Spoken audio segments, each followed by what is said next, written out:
Então, nesses últimos dias, Jesus fez várias previsões. E me deparando aqui no capítulo 24 de Mateus, a partir do versículo 9, diz assim a respeito desses últimos dias, que já não é de hoje que isso acontece, desde a primeira vinda de Cristo. Ele, alertando seus discípulos, seus seguidores, ele disse: então sereis atribulados, vos matarão. Isso tem acontecido desde o Império Romano, no primeiro século. Sereis odiados de todas as nações por causa do meu nome. Neste tempo muitos se escandalizarão, trairão e odiarão uns aos outros. Nós vamos ver um acirramento das crises, até familiares, das animosidades, das intrigas, das brigas, das discussões, que pode chegar até a morte. Isso nós temos visto isso acontecer. Levantar-se-ão muitos falsos profetas e enganarão a muitos. Infelizmente, Jesus disse que nos últimos dias muitos chegarão diante dele e dirão: Senhor, em teu nome nós pregamos a muitas pessoas, profetizamos. Em teu nome nós expelimos muitos demônios. Em teu nome fizemos muitas maravilhas, muitos milagres. E Jesus disse: eu lhes direi na cara, na lata, abertamente: não vos conheço, apartai-vos de mim, vós que enganam, vós que praticam a iniquidade. Não é o fato de ter carisma que necessariamente a pessoa tem caráter. Uma coisa é carisma. Muitos podem ter carisma, serem carismáticos. Porém, outra coisa é ter caráter. Tem muitos enganadores, infelizmente, que pregam de forma maravilhosa, que seduzem com a sua prédica, com a sua oratória, porém, o seu caráter, a sua conduta, diz outra coisa. Justamente é isso que nós precisamos cuidar. Paulo, alertando seu discípulo Timóteo, ele disse: olha, tem cuidado de ti mesmo, cuida de ti mesmo e da doutrina, porque você pode pregar a muitos e você mesmo ser desqualificado. Então nós temos que tomar muito cuidado. A palavra de Deus diz lá em Tiago que muitos de vós não queiram ser mestres, porque receberão mais duro juízo. De Deus, infelizmente, não se zomba. Tudo que o homem semeia, ele há de colher. Então, continuando aqui, ele diz no versículo 12: por se multiplicar a iniquidade. A palavra iniquidade significa anomia, significa transgressão da lei, ou seja, leis que vão ser elaboradas, que contrariam, que estão na contramão dos princípios de Deus, leis que afrontam a Deus. Por exemplo, agora, lei que está tentando ser aprovada, lei do aborto. Vira e mexe, a lei do aborto tenta ser aprovada e já foi aprovada em alguns países.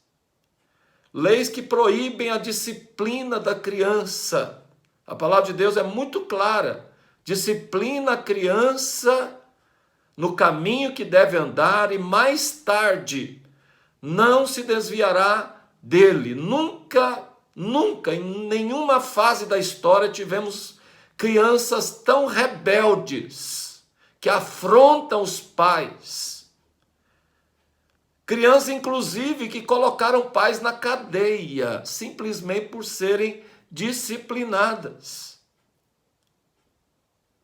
A palavra de Deus diz que nos últimos dias teremos tempos muito difíceis, porque os homens serão egoístas, não terão afeição natural, não terão respeito, não terão consideração. Nunca tivemos numa época de tanto desrespeito, de tanta afronta, de tanta rebeldia, justamente por essas iniquidades, essas leis que são aprovadas, que contrariam, que se opõem aos princípios de Deus. Por se multiplicar a iniquidade, o amor se esfriará de quase todos. Tem umas traduções que dizem de muitos, muitos se esfriarão no seu fervor para com Deus, na sua crença para com Deus. Muitos ficarão descrentes. É tudo que o diabo quer. O diabo quer afrontar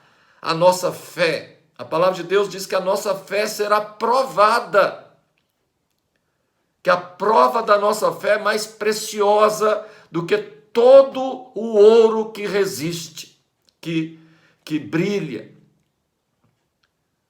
Então, a nossa fé vai ser afrontada mesmo. Satanás, ele lança vários dardos para minar a nossa fé. Lá em Efésios 6, diz, olha, tomando, embraçando sempre o escudo da fé, com o qual podereis apagar todos os dardos inflamados do maligno. Muitos se esfriarão, porque terão sua fé abalada. Descrerão de tanta sujeira, tanta corrupção, tanta iniquidade, tanta decepção. Muitos estão se esfriando. Eu quero, querido, te dar uma palavra. Continua confiando em Deus. Vale a pena confiar em Deus. Maldito o homem que confia no homem e faz da carne o seu braço e se desvia de crer em Deus. Creia em Deus. Ponha seus olhos fixos no Senhor. Espera no Senhor. Os que esperam no Senhor renovam suas forças, sobem com asas como águias, correm e não se cansam, caminham e não se fatigam. Queridos, é hora de colocar os nossos olhos em Deus, não é hora de ficar baixando a guarda, não é hora de ficar olhando para as decepções que nos cercam. É hora de olhar para Deus. Deus está no controle. Deus prometeu. Ele prometeu punir aqueles que não são punidos. Ele prometeu. Então vamos confiar e esperar em Deus. E também não vamos tomar atitude de vingança. A palavra de Deus diz, minha é a vingança, eu é que retribuirei. Diz o Senhor, horrenda coisa é cair nas mãos do Deus vivo. Vamos esperar em Deus, queridos. A história ainda não acabou. Deus está no controle de todas as coisas. Mas aqui está escrito, por se multiplicar a iniquidade, o amor se esfriará de quase todos.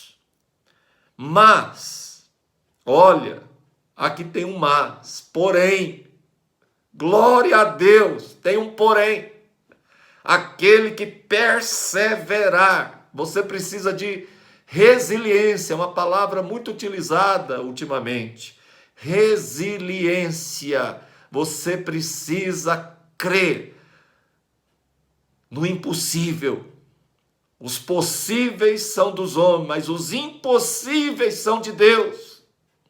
Você não pode perder a fé. Deus está no controle de todas as coisas. Eu retribuirei, diz o Senhor. Oh, glória! Ele está no controle. Ele está no controle. Vale a pena confiar e esperar em Deus. Esperei confiantemente no Senhor, e Ele se inclinou para mim, me ouviu quando eu clamei por socorro. Os que esperam no Senhor renovam suas forças, são como os montes de Sião que não se abalam. Quem olha para homens, espera em homens, que ele sempre vai se decepcionar. Muitos se decepcionam por olhar para homens, por esperar no ser humano. O ser humano é falho. Chegou um jovem, se ajoelhou diante do Senhor Jesus. E pergunta a Jesus: o que eu farei para entrar no reino de Deus? Jesus olhou para aquele jovem, o amou, disse: olha, ama o Senhor sobre todas as coisas, ao próximo como a ti mesmo, segue os mandamentos, segue os princípios, persevera nos princípios. Ele disse: tudo isso eu tenho feito, desde a minha mocidade. Jesus olha para ele, ele conhece o coração humano, ele sabia do apego que aquele jovem tinha para com os bens materiais. Ele disse: então, só te falta uma coisa, vende tudo que tens, vai dar aos pobres. Aquele rapaz se entristeceu. O Senhor conhece os nossos corações. Não é exigência dar tudo que tem, Ele conhece o nosso coração. Um rapaz chega para ele e diz: bom mestre. Ele falou: não, só tem um mestre, é o Senhor. A Bíblia fala que ele conhecia muito bem o que estava no coração. Ele não se decepciona porque ele já sabe como nós somos falhos. A Bíblia fala que ele se compadece das nossas fraquezas. Ele se compadece das nossas fraquezas. Ele tem compaixão. Ele não se compadece da nossa rebeldia, das nossas afrontas, do nosso orgulho, da nossa prepotência. Não, mas ele se compadece de fraquezas, de quebrantamento. Ele sabe que somos falhos. Ele sabe que podemos falhar e ele se compadece da nossa fraqueza. Então, queridos, Ele sabe, Ele está no controle, Ele conhece, Ele nos conhece. Vamos esperar nele. Não é hora de decepcionar nem consigo mesmo. Espera no Senhor, pede perdão, clama pela misericórdia do Senhor. Mas não é hora de decepção. Se a gente olhar para homens, mesmo para nós mesmos, sempre vamos nos decepcionar. Olha para o Senhor. O Senhor não nos decepciona. Ainda que a sua justiça pareça tardia, mas Ele é longânimo para convosco, não querendo que ninguém pereça. E aqui ele termina dizendo: aquele, pois, que perseverar até o fim, este será salvo. O evangelho será pregado em todas as etnias, todas as nações, então virá o fim. O fim só virá quando o evangelho alcançar todas as nações da terra, inclusive Israel ficará por último. Mas também vai ser alcançado pelo evangelho, também vai se dobrar. Jesus disse: eu só vou voltar o dia que este povo de Israel clamar: bendito aquele que vem em nome do Senhor, Baruch Rabá, aquele que vem em nome do Senhor, bendito, bendito Messias, bendito.